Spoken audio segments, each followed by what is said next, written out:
Ayer la Monse en el chat comentó este video que vamos a ver a continuación. Veamos el video. No, yo antes de mostrar el video es que hoy día tenemos una invitada especial. ¿Sí? La prima del ministro Enrique París. Ya, pero veamos el video, Monse, veamos el video.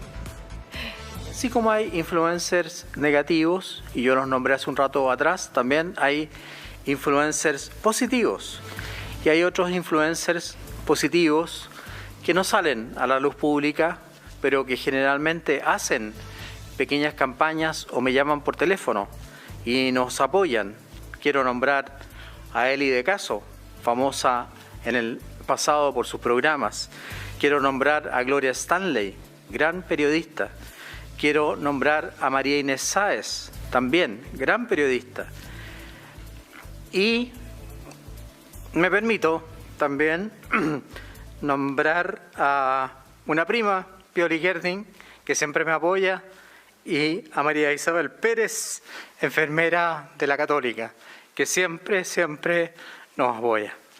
Con esto damos por finalizado y que tengan una muy buena tarde. Muchas gracias. Ahí estamos. Bueno, yo creo que el nivel de estrés al cual está sometido Enrique París, yo creo que ninguno de nosotros lo puede dimensionar. El nivel de presiones al cual también está sometido, es decir, él es médico y está sometido a la presión del mundo médico. Él era también presidente del Colegio Médico antes de Isquiasiches. Entonces tiene una presión gremial súper fuerte, tiene una presión interna del gobierno también muy fuerte. Está el tema de los ventiladores, que viene, la verdad, que a enredar esto de una manera impensada. El golpe también que da, el portazo que le da el Colegio Médico a la Mesa Social COVID, sus finalmente colegas, el Colegio Médico, repito, del cual él era presidente también. Es decir, uno puede entender el estado de sensibilidad en la cual se encuentra el ministro París. Uno puede discutir quizá el tema de los influencers, etcétera, pero tengo una duda. Cuando dijo, hay influencers negativos que nombré anteriormente, yo no sé a cuáles nombró. Creo que a nosotros. ¿A la Cata Vallejo o a Julio César? No cacho cuál. Perdón. No, creo que a nosotros, Monse. No, yo creo que nosotros hemos sido en este tema, hemos llamado al tema de vacunación, sí. Es decir, acá nosotros tenemos una sola línea en este programa, y es que tenemos que vacunarnos y recordar el calendario y también aclarar dudas porque son legítimas, pero finalmente la vacunación es un tema demasiado importante y esperemos que la autoridad lo haya entendido así de parte de nuestro programa. Pero lo que denota aquí es un ministro que está con unos niveles de estrés que realmente uno lo entiende, es decir, tiene un peso en su espalda y un nivel de presiones y de fuerzas en pugna que él tiene que resolver en cierta medida, porque me imagino que el presidente le pide una cosa y sus colegas médicos le piden otra también. Y él está ahí en el mundo que es ingrato para un médico, que es entre lo médico y lo político. Claro. Y ni hablar de la doctora Daza, que también está en el mismo escenario, el mismo rol, la doctora Daza, que viene ya el nivel de estrés de la doctora Daza, porque ella viene de Mañalich. Imagínate, ella lleva el doble de tiempo.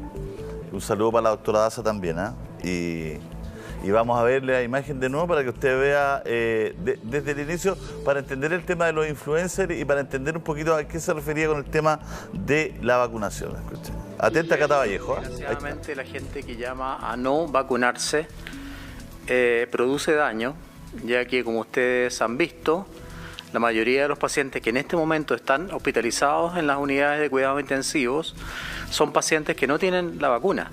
Por lo tanto, llamar a no vacunarse es llamar a enfermarse, llamar a no vacunarse es llamar a hospitalizarse, llamar a no vacunarse es llamar a ingresar a las UTI, y llamar a no vacunarse es llamar a la muerte. Entonces yo creo que esos influencers negativos deberían pensar bien antes de transmitir esas señales. Sin embargo, por otro lado, hay que recordar que la vacunación es voluntaria, es libre, voluntaria, segura, efectiva. Por lo tanto, hay que balancear también ese punto de vista que nosotros siempre hemos transmitido. Y así como hay influencers negativos, y yo los nombré hace un rato atrás, también hay influencers positivos. Y hay otros influencers positivos que no salen a la luz pública, pero que generalmente hacen pequeñas campañas o me llaman por teléfono y nos apoyan. Quiero nombrar a Eli de Caso, famosa en el pasado por sus programas. Quiero nombrar a Gloria Stanley, gran periodista. Quiero nombrar a María Inés Sáez, también gran periodista. Y me permito también nombrar a una prima, Pioli Gerding, que siempre me apoya, y a María Isabel Pérez, enfermera de la Católica, que siempre nos apoya. Con esto damos por finalizado y que tengan una muy buena tarde. Muchas gracias. A ver, lo que pasa es que uno entiende el trasfondo de esto, pero claro, yo creo que el ministro, igual uno está muy afectado, entonces tampoco uno puede ponerse como a juzgar sus emociones, porque finalmente son sus emociones. Es su emoción, ¿no? Su emoción, y que además uno la entiende. Lo que pasa es que sus referencias respecto a las influencias, si uno quiere quizás hacer un llamado especialmente a la gente joven, donde hay mucho como fake news y traspaso de información antivacuna, quizás, claro, las referencias no le hacen ningún sentido a la gente joven. Gloria Steinem, María Inés Sáenz, Eli de Caso, no son quizás buenas referencias. El ministro sí quiere de alguna manera dar una comunicación más efectiva de qué tipo de influencia positiva, influencer, como se dice ahora, tiene que estar en los medios. También ahí habría un tema comunicacional que afinar mejor. Porque en el tema tal como hemos dicho, la comunicación en el tema del coronavirus es fundamental. Entonces, si la autoridad juzga, y yo creo que así hay que hacerlo, llegar con un mejor mensaje a muchos de los antivacunas y especialmente quizá a la gente joven antivacuna, hay que buscar otros referentes. Es que a lo mejor se salió del libreto, porque esto no estaba, mira, esto partió por la parte que yo entendí, fueron en la parte de preguntas. En las preguntas de los periodistas, y andaba el tema de Cata Vallejos, que es una influencer, ¿no es cierto? Y tiene 1,2 millones, creo, de seguidores. Y ella dice que no se vacuna, que es deportista, y da unas explicaciones ahí que la verdad ya no vale la pena repetir, pero la verdad es que son bien sui generis. Entonces, le pregunta a un periodista por este caso, porque fue muy comentado, marcó agenda, fue trending topic y todo lo que tú quieras. Y ahí él responde esto. Él habla de precisamente estos influencers que llaman negativos, ¿no es cierto? Y habla de estos influencers positivos, estas personas que comunican positivamente. Entonces, bueno, se dio esto y fluyó su emoción, yo creo que espontánea. Yo creo que nadie sabía en su equipo, y yo por lo menos porque ayer en la tarde hablamos con parte del equipo de MinSal, nadie sabía en el equipo comunicacional ni en el equipo que iba el ministro a nombrar a la prima o a esta señora de la Universidad Católica, digamos, no fue una cosa de él, y él yo creo que venía de un día muy estresante, porque estaban los ventiladores. Está el tema del colegio médico que se había salido, ya había hablado de eso, que él estimaba que le daba mucha pena que se saliera el colegio médico de la mesa. Está el tema de las actas en pleno apogeo, los casos altos.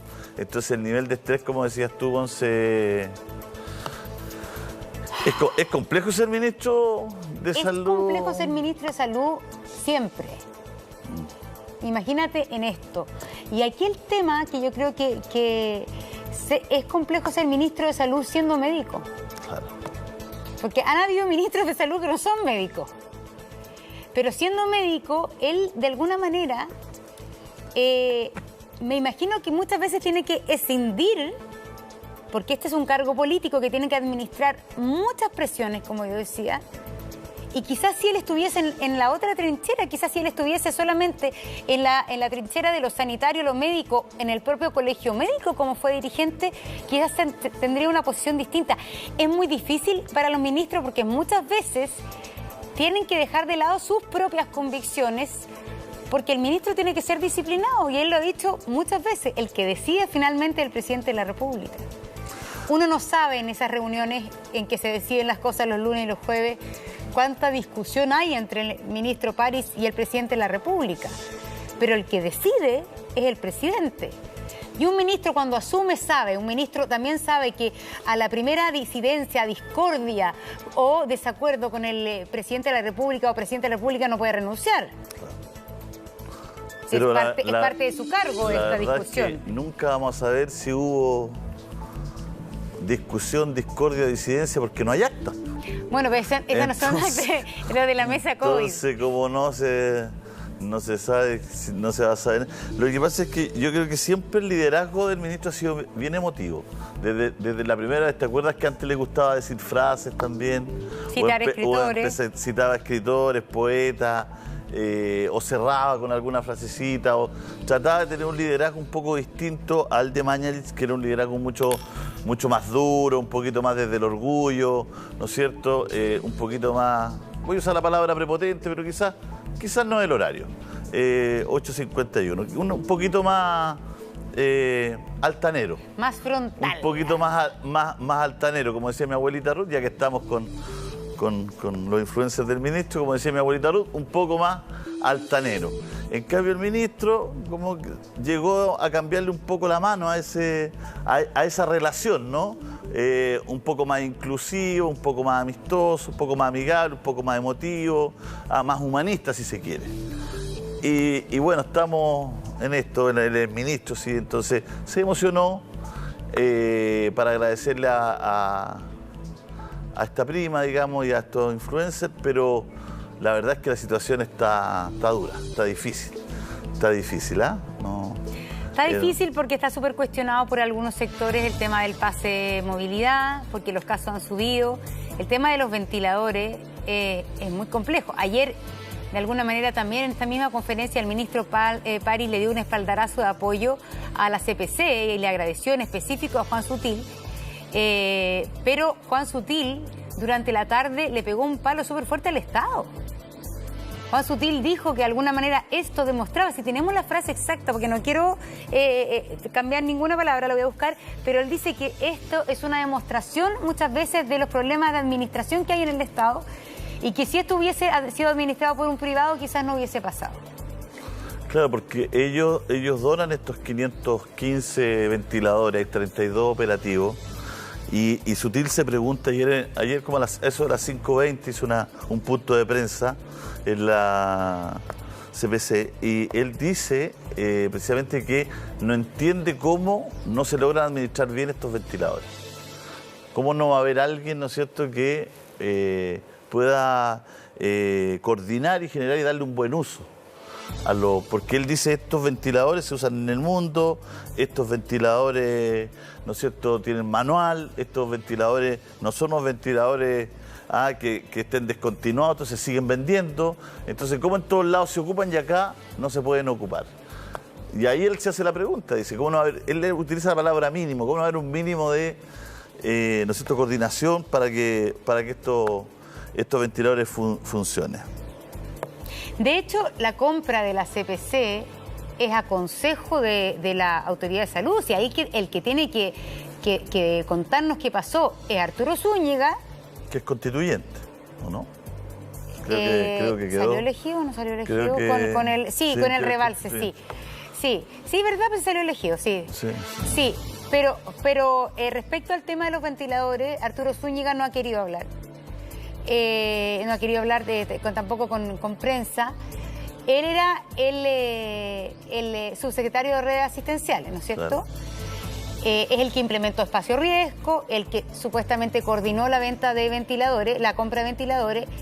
Y obviamente que la CPC no es una experta en saber qué ventiladores hay que comprar. Es evidente. Es decir, claro, la CPC compra lo que le aconseja justamente la autoridad sanitaria. Entonces ahí uno dice, ¿qué responsabilidad tiene efectivamente la autoridad sanitaria en cuanto a esta compra de ventiladores? Porque 10 millones de pesos vale cada ventilador, algo así. Entonces yo creo que acá hay un tema que hay que investigar. Se habla de 10.000 millones... 10.000 millones los 500 los 500, claro. Y tantos ventiladores. Un ventilador era Eternity. Era la marca, un ventilador. La paradoja, sí. La paradoja de la vida, ¿no? Los ventiladores marca Eternity y duró poquititi.